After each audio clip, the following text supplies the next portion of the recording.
Okay, let's unpack this. Have you ever heard the term product market fit, or PMF? Oh, yeah, it's everywhere. It's constantly thrown around, isn't it? Especially in the startup world, like when founders are trying to get investors excited about their big idea. Definitely. It's a key buzzword. But here's the thing.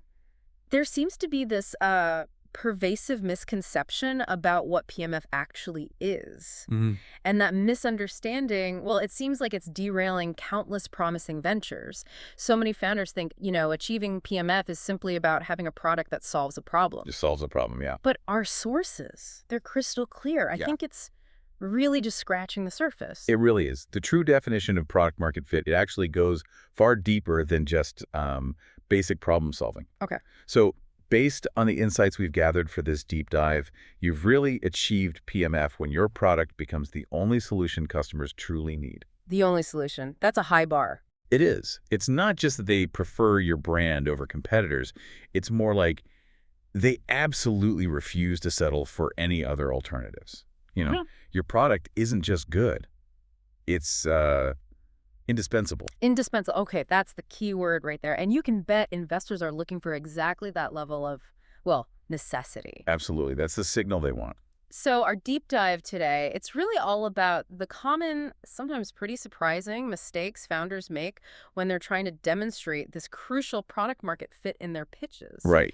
We're basically giving you a shortcut here, a look at 9 major pitfalls to avoid, Subscribe to my YouTube channel now. and why truly grasping them can be the difference, really, between securing the capital you need. Or heading back to square one. Exactly, going back to the drawing board. So let's jump right into the first major pitfall, and it's one that catches, well, quite a few people off guard: complacency. Ah, yes, the we made it trap. Right. You might think, okay, I've hit product market fit, I'm good to go. But the sources are really, really clear on this. Getting PMF right just once, it's not enough. No, not at all. And the reason it's not enough is Subscribe to my YouTube channel now. pretty profound. Markets and customer preferences. They're incredibly dynamic, Constantly changing. constantly evolving, almost, day to day sometimes.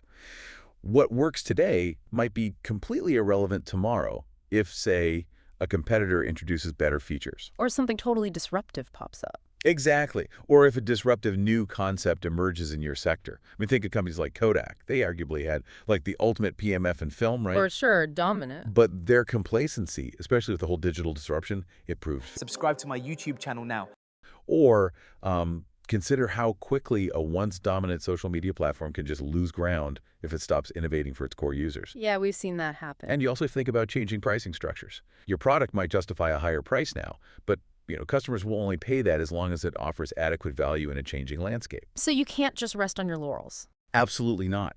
This is why continuously improving product features and expanding your portfolio is vital. You can't just rely on constantly acquiring new customers. Retention matters too. Hugely. You need to refine campaigns to reach new demographics, maybe new locations, and crucially, strengthen those long-term relationships with existing customers. Think updates, feedback requests, loyalty programs. Getting them engaged. Yeah, customer retention is absolutely key to minimizing churn. Subscribe to my YouTube channel now. That's a really crucial point, and it leads us kind of naturally to our next pitfall. So for a founder just starting out, how do you balance that need for continuous adaptation with, the need to focus, not get sidetracked by every shiny new trend? Mhm. Is there a point where good enough for now is okay before the next big iteration? That's a great question. It's really about strategic iteration. You need to achieve that initial indispensability for a core group. Nail it for someone first. Exactly. Nail it for someone, then listen intently. That good enough for now phase, that's really your prototype or your MVP phase where you're just validating the core idea. Okay. After that, adaptation isn't about chasing every single trend. It's more about responding to clear signals, from your existing users and the evolving market landscape. It's disciplined evolution, Not frantic pivoting all the time. precisely, Yeah. not frantic pivoting. Okay, that makes perfect sense. Now, speaking of casting a wide net, our sources shed some light on a really common error in marketing: running those generic campaigns. Ah, the scattergun approach. Exactly. We've all seen them, right? Those marketing campaigns that feel like they're yelling at absolutely everyone. But talking to no one in particular. Yeah. It feels intuitive, maybe, to cast a wide net to catch more fish, but our sources, They basically confirm what your gut might already be. Subscribe to They're my largely YouTube a waste channel of now. time, A huge waste. Unless, you're a giant corporation with basically unlimited funding. which most startups are not. Right. The core insight our sources reveal here is the critical emphasis on targeted advertising. Instead of that broad approach, you should be creating customized campaigns for very specific audience segments. Getting specific. Very specific. This means diligently researching the market to find out who is most likely to be genuinely interested in your product. Doing the homework. Doing the homework and then focusing your resources, or running lean campaigns, as they say, meaning maximizing impact with a minimal budget directly on them. Makes sense. Not only does this conserve your, precious marketing budget, but it also leads to significantly higher conversion rates. Because you're talking to the right people. Exactly. You're designing campaigns that truly appeal to that specific audience using the optimal channels. And, this is also what potential investors really want to see when they look at your customer acquisition and retention programs. Why's that? Because those programs are strong indicators of efforts to improve annual recurring revenue, or ARR, which is just critical for long-term growth. Right. The financial metrics follow the targeted strategy, and that leads directly into our third error, choosing the wrong advertising channel. Definitely. You can have the most targeted message in the world, but if it's not where your audience actually hangs out. It's wasted effort. Pure and simple. You can shout it from the rooftops, but if they're all indoors... Yeah, exactly. Achieving product market fit involves optimizing that customer by engaging them on the platforms they Subscribe actually to my use. YouTube channel now. So for B2C customers, especially in industries like, say, fashion or e-commerce or entertainment, Social media, probably. social media is often ideal, yeah. Instagram, TikTok, maybe Facebook. However, if you're trying to reach B2B clients like finance or tech or sales, Yeah, LinkedIn comes to mind. LinkedIn is typically the much more appropriate platform. It's all about placing your product-centric information where it can be most effectively consumed, enabling customers to, choose your brand. Meeting them where they are. Okay, this next one is really interesting and maybe quite counterintuitive for some. Trying too hard to be a trendsetter. Ah, the next big thing, obsession. Right. We're often told startups need to innovate, disrupt, predict what's coming next. But the sources seem to suggest that's not always necessary or even advisable for achieving PMF. Yeah, this one forces us to kind of rethink what true innovation means, especially for a startup. The real takeaway here isn't just that you don't have to invent something entirely new from scratch. Okay. It's that focused excellence in an existing category. Solving a specific pain point with unparalleled quality or maybe a unique approach often leads to more sustainable PMF than trying to predict the next big wave. Can you give an example? Sure. Think about quiet luxury brands, like Max Mara or Bottega Veneta in clothing and handbags. Right. Understated quality. Exactly. They haven't invented brand new categories, but they've captured audience interest through just consistent quality and a refined appeal. Or even look at giants like Facebook. They weren't the first social networking site, not by a long shot. Really? Who was first? Well, 6degrees.com launched way back in 1997. Wow. Okay. So the point isn't necessarily being first. It's about having a product idea that genuinely fills a gap and captivates attention, fulfills a need within a specific market. Subscribe to my YouTube channel now. This is a huge takeaway, I think, for many aspiring founders. It's about doing one thing really, really well for the right people. Focused excellence. Not trying to do everything for everyone. And that leads perfectly into error number 5. Targeting a large market or, those top-tier clients right out of the gate. Yeah, the go big or go home fallacy. Right. There's this common misconception that a truly disruptive product will just quickly dominate the entire market. And, that misconception can be fatal for early-stage companies. Our sources strongly advise targeting smaller companies first, or maybe a very limited customer segment when you're starting out. Why smaller companies? Well, a couple of reasons. Smaller companies are generally less risk-averse. They're often far more open to experimenting with new products, especially from an upcoming startup. Okay, they're more nimble. Exactly. Larger enterprise clients. They're very unlikely to purchase untested products from some unknown entity. Too much bureaucracy, too much perceived risk. Makes sense. Plus, by starting small, you attract those crucial first adopters. The early believers. Yeah, and they provide invaluable real-world feedback. You can use their reviews, their experiences, to rapidly refine the product, add features that truly matter, and build a much stronger value proposition. Learning as you go. Totally. These early experiences also help you craft your optimal market messaging and refine your sales pitches. Once you actually achieve PMF with that small, focused segment, Then you scale. then you'll have the proven success, the sales data, to raise capital and scale effectively to those mid-market and enterprise clients. It sounds like starting lean and proving the concept is absolutely key before, swinging for the fences. Couldn't agree more. And this ties right into the sixth error, waiting too long to build a minimum viable product, or MVP. It seems logical, maybe, to have a fully functional, really polished product before you approach customers. The perfectionist trap. Right. Subscribe to my YouTube channel now. But our sources warn against those kinds of delays. Yeah, and there's a critical distinction here for founders, especially those with, limited budgets. It's the difference between a prototype and an MVP. Okay, tell us more. So, while an MVP is technically a fully functional product designed to test core assumptions and gather that early adopter feedback, it still requires significant resources and time to build. Right, it's not trivial. Not at all.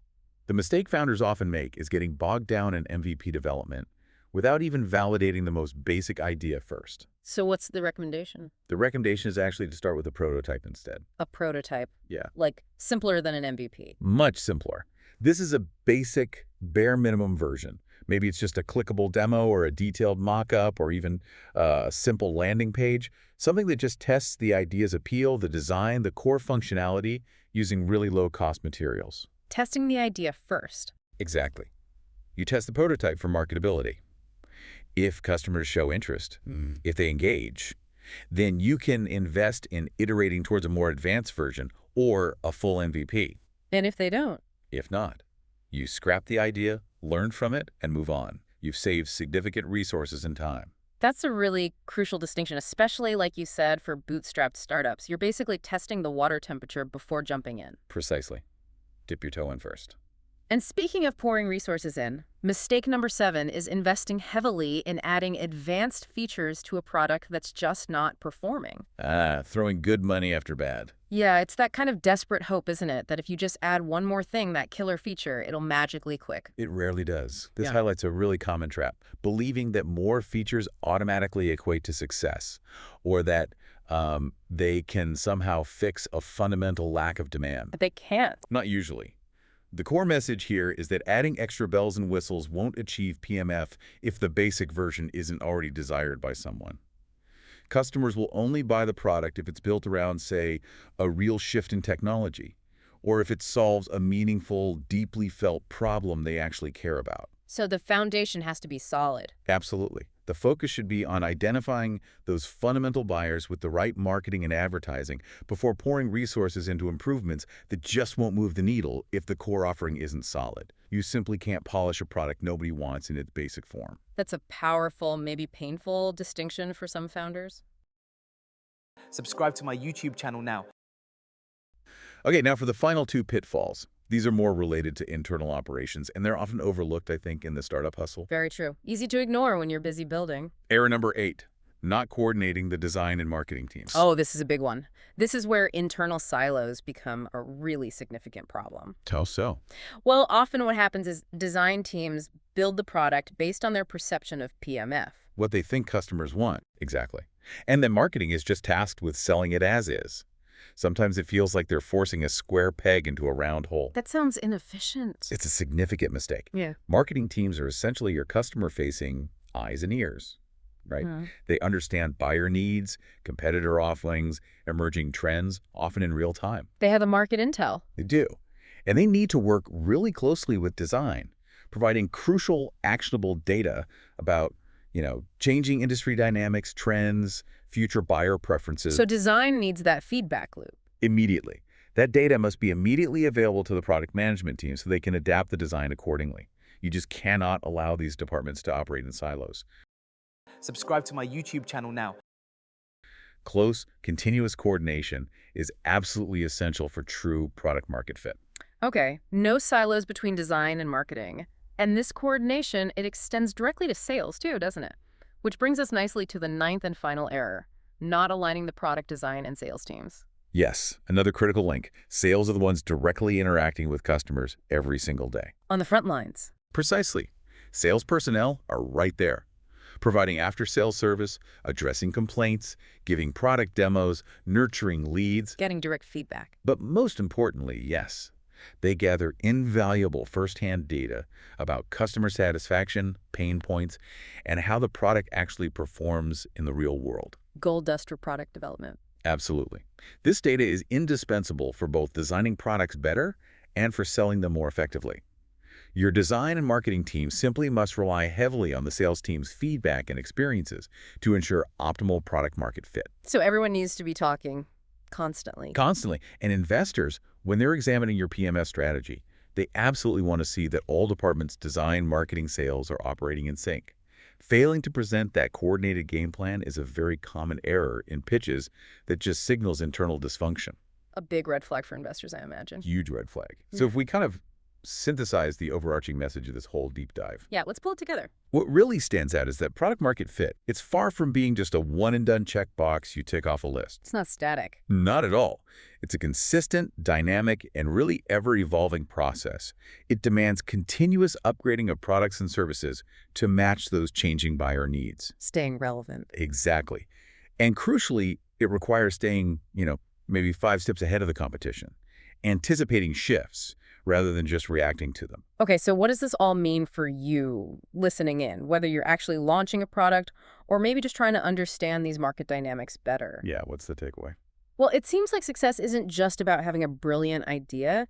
It's really about relentless adaptation. Constant learning. Deeply understanding and targeting your audience with, surgical precision. Know your customer inside out. And building those long-term relationships, often starting from a small, focused base.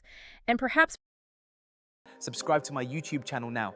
most critically, it's about ensuring that your product design, marketing, and sales teams are just not operating in silos. Breaking down those walls. Absolutely. They need to be in constant, close alignment, really syncing their operations to truly meet customer needs and ensure that indispensability we talked about earlier. That alignment is key. So given this dynamic nature of product market fit and how much it relies on constant feedback and that seamless internal harmony, maybe consider this. Okay. How might you apply this lesson of ongoing adaptation and seamless team coordination, not just, to a startup pitch, but maybe to any long-term project you're working on, or even a personal goal you're trying to make truly indispensable in your own life? Something